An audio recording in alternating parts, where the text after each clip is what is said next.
Hello students, welcome to all of आपके अपने YouTube channel पर। आप सभी को मेरी तरफ से जय श्री राधे कृष्णा, राधे राधे सभी को। जल्दी जल्दी सभी आ जाइए, आपकी लाइव क्लासेस आ चुकी है। सभी आ जाइए बच्चों, वीडियो को शेयर करते रहो ताकि ज़्यादा से ज़्यादा बच्चे इस वीडियो का लाभ उठा सकें। आज जो हम सीखने वाले हैं वो हमारा टॉपिक नेम है Hund's rule. Hund's rule, Hund का अधिकतम बहुलता का नियम। Hund's maximum multiplicity rule. जल्दी जल्दी सभी आ जाइए।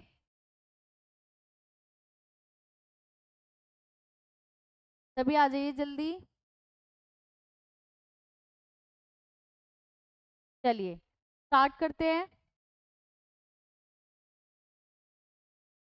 ओके, चलिए स्टार्ट करते हैं। जैसा आपको दिख रहा है, ये थे हमारे हुंड्स जिन्होंने लो दिया अपना।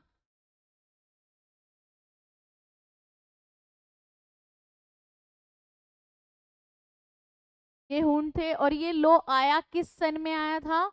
ये आया था 1925। 1925 को आया था ये।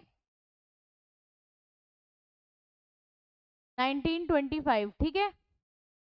हुंड रूल जो आया था, हुंड का नियम जो आया था, वो 1925 को आया था। चलिए देखते हैं क्या था इनका रूल। हुंड ने जो रूल बताया वो बताया कि अगर जब भी इलेक्ट्रॉन भरे जाएंगे किसी भी ऑर्बिटल में, जब भी इलेक्ट्रॉन भरे जाएंगे तो उसमें पहले एक एक इलेक्ट्रॉन फिल होगा। उसमें पहले एक एक इलेक्ट्रॉन फिल होगा, फिर उसके बाद में उस ऑर्बिटल में इलेक्ट्रॉन्स पेयर बनाना स्टार्ट करेंगे। ठीक है, ये हुंड का नियम था।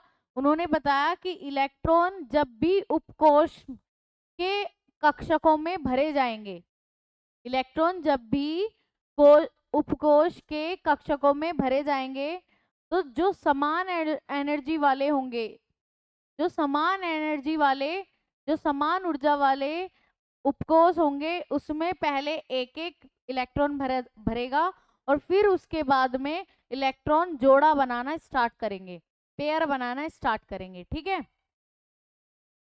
तो इन्होंने इलेक्ट्रॉन के भरने का क्रम बताया, किस तरह से हम इलेक्ट्रॉन को फिल करते हैं। चलिए देखते हैं, पढ़ते हैं क्या दे रखा है रूल। देखिए, for an atom in its ground state configuration all unpaired electron have the same spin orientation. ये कह रहा है ग्राउंड स्टेट में, ग्राउंड स्टेट होता है निम्न अवस्था में जब इलेक्ट्रॉन भरे जाएंगे, निम्न अवस्था में जब इलेक्ट्रॉन भरे जाएंगे। फॉर एग्जांपल जैसे मैंने 1s की बात की, 1s1, तो ये हो गई इसकी निम्न अवस्था। तो जब इलेक्ट्रॉन भरे जाएंगे तो all unpaired electron have the same orientation. Unpaired electron वो होता है जिसकी, अनपेयर्ड इलेक्ट्रॉन वो होता है जिसमें कम से कम एक इलेक्ट्रॉन तो भरा जाए, इनकी जिसने पेयर ना बनाया हो, जिसने पेयर ना बनाया हो। अगर मैं इसकी बात करने लगूं 1s की, चलो इसमें तो एक ही होता है, p ऑर्बिटल की बात कर लेते हैं, 2p की बात कर लेते हैं। देखो, जैसे इस ऑर्बिटल की एनर्जी ऐसी इसी की है, ऐसी इसकी है, तो इसमें पहले इलेक्ट्रॉन कैसे भरेंगे? अगर मैं 2p3 की बात करने लगूं तो एक ऐसे, दूसरा ऐसे, तीसरा ऐसे, यानी पहले जो अनपेयर्ड इलेक्ट्रॉन होंगे, अभी फुल्ली फिल्ड तो है नहीं, ये पूर्ण रूप से तो भरा हुआ नहीं है, खाली है अभी, तो जितने इलेक्ट्रॉन अनपेयर्ड रहेंगे उनकी ओरिएंटेशन सेम रहेगी। अगर पहला इलेक्ट्रॉन ऐसा भरा जाएगा तो दूसरा भी और तीसरा भी उसी तरीके से भरा जाएगा, यानी कि उसी की फॉर्म में। तो इस स्पिन को बोलते हैं क्लॉकवाइज। जब तक इलेक्ट्रॉन हर कक्षक में एक एक इलेक्ट्रॉन ना आ जाए तब तक वो जोड़ा नहीं बनाना स्टार्ट करेंगे। ठीक है, therefore electron tend to occupy all free orbital and not pair up so that their spin all add up to produce a general vector for the atom। ये कह रहा है कि जब तक वो पेयर नहीं बनाएगा, जब तक उसकी स्पिन यानी सारे ऑर्बिटल में उसकी स्पिन सेम ना हो। जो इसकी स्पिन होगी हाफ, क्योंकि क्लॉकवाइज है, वही इसकी स्पिन होगी हाफ, और वही इसकी स्पिन होगी। फिर उसके बाद में ये पेयर बनाना स्टार्ट करेंगे। ठीक है, इतने ये इस बात के लिए फ्री नहीं है कि ये बिना पेयर बनाए इलेक्ट्रॉनों को भर लें अपने आप में। ठीक है, चलिए आगे समझते हैं क्या कह रहा है।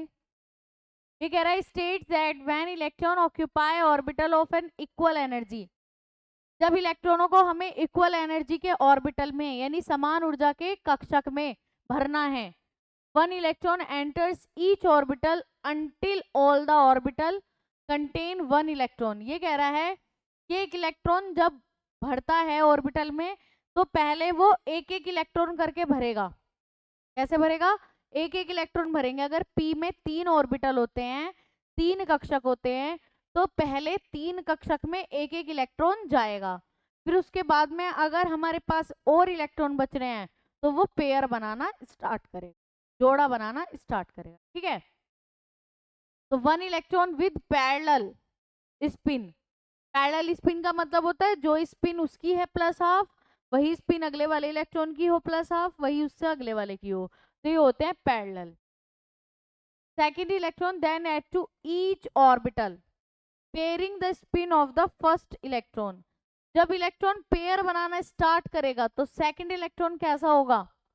देखिए ये P है, PX, PY, PZ। ठीक है, अगर मैं इस इलेक्ट्रॉन की बात करने लगूं तो इस ऑर्बिटल के लिए, केवल इसके लिए फर्स्ट इलेक्ट्रॉन ये हो जाएगा, इसके लिए फर्स्ट इलेक्ट्रॉन ये हो जाएगा, इसके लिए फर्स्ट इलेक्ट्रॉन ये हो जाएगा। ठीक है, जब इसमें सेकंड इलेक्ट्रॉन भरेगा तो उसकी स्पिन कैसी होगी? इसके अपोजिट होगी। जब इसमें इलेक्ट्रॉन भरेगा तो उसकी स्पिन कैसी होगी? इसके अपोजिट होगी। जब इसमें इलेक्ट्रॉन भरेगा तो उसकी स्पिन कैसी होगी? उसके अपोजिट होगी। वही ये बोल रहा है। ठीक है, वही ये कह रहा है कि फर्स्ट इलेक्ट्रॉन के अपोजिट होगी किसकी? फर्स्ट इलेक्ट्रॉन के अपोजिट होगी सेकंड इलेक्ट्रॉन की स्पिन। आई थिंक यहां तक बात क्लियर है सभी को। चलिए अब देख लेते हैं किस तरीके से हम फिल कर सकते हैं। एग्जाम्पल से देख लेते हैं कि क्या सही है क्या नहीं। देखिए ये 1s2 है, ये 2s2 है, ये 2p3 का है। ये जो हमारा कॉन्फ़िगरेशन है वो है 1s2, 2s2, 2p3। तो किसका होता है ये? 7, यानी कि 7n का, ये नाइट्रोजन का है। इन नाइट्रोजन का इलेक्ट्रॉनिक विन्यास कर रहे हैं हम, इलेक्ट्रॉनिक कॉन्फ़िगरेशन। देखिए electron fills a subshell singly before forming any pair. पहले इलेक्ट्रॉन कैसे जाएंगे? पेयर बनाने से पहले सिंगली इलेक्ट्रॉन भरेंगे, यानी कि एक एक इलेक्ट्रॉन भरेगा। Each electron in a single occupied orbital has the same spin. जो सिंगल इलेक्ट्रॉन्स भरे जाएंगे उनकी स्पिन कैसी होगी? सेम होगी। फॉर एग्जाम्पल जैसे 1s2 है तो पहले इसमें क्लॉकवाइज गया, फिर उसके बाद एंटी क्लॉकवाइज गया, क्योंकि इसमें तो एक ऑर्बिटल है तो पहले तो एक भरा जाएगा, फिर दोबारा, फिर इसमें क्लॉकवाइज गया, फिर इसमें एंटी क्लॉकवाइज गया। अब 2p3 की बात आती है। क्या 2p3 इस तरीके से भरे जाएंगे कि एक इसमें फिर एक इसका पेयर बना दिया फिर एक अगले वाले में? नहीं, ये क्या है? गलत कॉन्फ़िगरेशन है। और क्या इस तरीके से भर देंगे कि एक की स्पिन ऐसी हो गई, एक की स्पिन अपोजिट हो गई, एक की स्पिन ऐसी हो गई? नहीं, ये भी क्या है? गलत। अभी क्या बताया था कि जो भी सिंगल इलेक्ट्रॉन भरेगा उसकी स्पिन कैसी होगी? सेम होगी। और अगर p में 3 ऑर्बिटल हैं तो पहले हर एक ऑर्बिटल में, हर एक कक्षक में सिंगल इलेक्ट्रॉन भरा जाएगा, ऐसे नहीं भरे जाएंगे। ठीक है, ये गलत इस वजह से है क्योंकि इसने पहले ही पेयर बना लिया है। क्या बना लिया इसने? पहले ही पेयर बना लिया है। ठीक है, ये 2p के हैं इसके, तो ये वाला हमारा सही हो जाएगा क्योंकि एक तो एक एक इलेक्ट्रॉन पहले तीनों में है, यानी सिंगल सिंगल इलेक्ट्रॉन भरा है, उसके बाद में तीनों की स्पिन भी सेम है, तो ये भी चेक करेंगे। इस तरीके से नहीं, ये गलत हो जाएगा क्योंकि इसकी स्पिन क्या हो गई, इसमें डिफरेंट हो गई। ठीक है, इसकी स्पिन कैसी हो गई, डिफरेंट हो गई। तो स्पिन भी सेम होनी चाहिए और पहले सिंगल सिंगल इलेक्ट्रॉन भी फिल होना चाहिए। यहाँ तक की बात क्लियर है सभी को? जल्दी जल्दी बताइए। वेरी गुड, ओके चलो आगे चलते हैं। देखिए, filling up of electrons in 2p orbital. 1s2 2s2 में तो सिंपल है क्योंकि उसमें एक इलेक्ट्रॉन होता है। एक इलेक्ट्रॉन को तुम पहले फिल करोगे सिंगल, फिर बाद में पेयर बनाना स्टार्ट करेगा।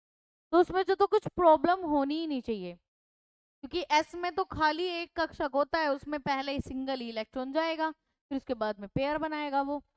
बात आती है 2p की, क्योंकि इसमें p में 3 ऑर्बिटल्स होते हैं, p d f, इनकी बात आती है। इनमें 3, 5 और 7 ऑर्बिटल होते हैं, ये कक्षक जो होते हैं।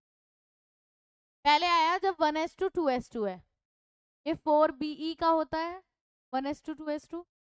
फिर उसके बाद में आया 5b यानी बोरॉन का, 5b का आया बोरॉन का। उसमें क्या होता है 1s2 2s2 2p1। तो पहला सिंगल इलेक्ट्रॉन इस तरीके से भरेगा यानी कि अनपेयर्ड इलेक्ट्रॉन, जिसकी स्पिन कैसी होगी, क्लॉकवाइज। अब उसके बाद में आया 6c 1s2 2s2 2p2, यानी पहले इसमें सिंगल इलेक्ट्रॉन। तो ऐसा नहीं है कि इसमें ही जोड़ा बनाना स्टार्ट कर दिया, नहीं, पहले अगले वाले में भी उसी स्पिन का सिंगल इलेक्ट्रॉन जाएगा। ठीक है, ये भी सही है। अब उसके बाद में 7n 1s2 2s2 2p3, तो 1 2 3 सारे की स्पिन कैसी है, सेम है, और सब में पहले सिंगल सिंगल इलेक्ट्रॉन। ये हुंस रूल था। ठीक है, अब आगे आएगा 8o। 8o का क्या होता है 1s2 2s2 2p4। तो पहले सिंगल इलेक्ट्रॉन गए हैं तीनों में, ये मत सोच लेना पहले इसने ये भरा है, नहीं, पहले सिंगल इलेक्ट्रॉन गए हैं और फिर उसके बाद में क्या किया है इसने, पेयर बनाया है। क्या किया है, पेयर बनाया है। बात समझ में आ गई? अब बात समझ में आ गई? पहले सिंगल इलेक्ट्रॉन भरे हैं, बाद में पेयर बनाया है, और पेयर इस तरफ से बनाना स्टार्ट कर रहा है। ये पहले सिंगल भरे, फिर उसके बाद में जब 4th इलेक्ट्रॉन गया तो ये फर्स्ट इलेक्ट्रॉन है, ये सेकंड इलेक्ट्रॉन है, ये थर्ड इलेक्ट्रॉन है, ये 4th इलेक्ट्रॉन 2p4 के लिए था, 2p4 के लिए 3 सिंगल सिंगल भरे, उसके बाद में 1 पेयर बनाने। ठीक है, अब आ जाओ 9f पे। 1s2 2s2 2p5 होता है, तो 2p5 कैसे भरेंगे, पहले सिंगल सिंगल इलेक्ट्रॉन, फिर उसके बाद में पेयर बनाना स्टार्ट करेंगे, तो 2p5 हो गए। ये 4th इलेक्ट्रॉन है और ये 5th इलेक्ट्रॉन है। अब उसके बाद में क्या आता है 10ne। तो 10ne का क्या होता है 1s2 2s2 2p6, 1s2 2s2 2p6, पहले सिंगल सिंगल इलेक्ट्रॉन, पहला दूसरा और 4th इलेक्ट्रॉन यहाँ से 5, यहाँ से 6। बात समझ में आई?